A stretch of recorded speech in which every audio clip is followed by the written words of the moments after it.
Okay, so let's talk about testing here, the why and the how, before I actually demonstrate it for you.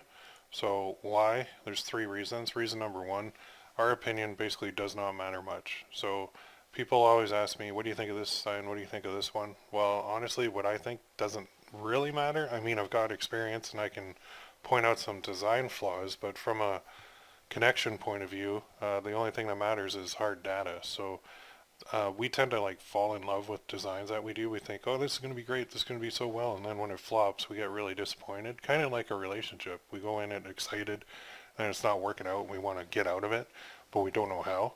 Well, don't do that. Treat designs like a one night stand. Okay, you're in, you're out, literally. And then if they work, great, you carry on. If not, then you don't. So you're not married to these things. Okay, get hard data from your target market and go with that instead. So reason number two, we have a limited time, limited amount of energy, and limited budgets that we can use in our campaigns. So we want to focus on those things that sell, not on things that we don't, not on things that don't sell. Okay, I'm going to fix that.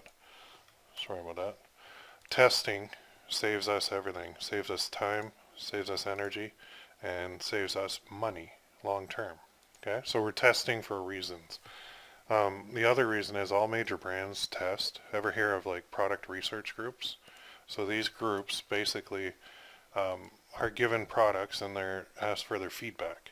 And so they take people into a room and get feedback. So we're going to get feedback via the comments on Facebook, and we can use that to tweak future designs as well. So if something's not selling, we'll kind of put it out there to the world, see what people think. If people buy, then that's a winner. Okay, so how do we test? It's a simple setup and execution. It's a Facebook ad campaign.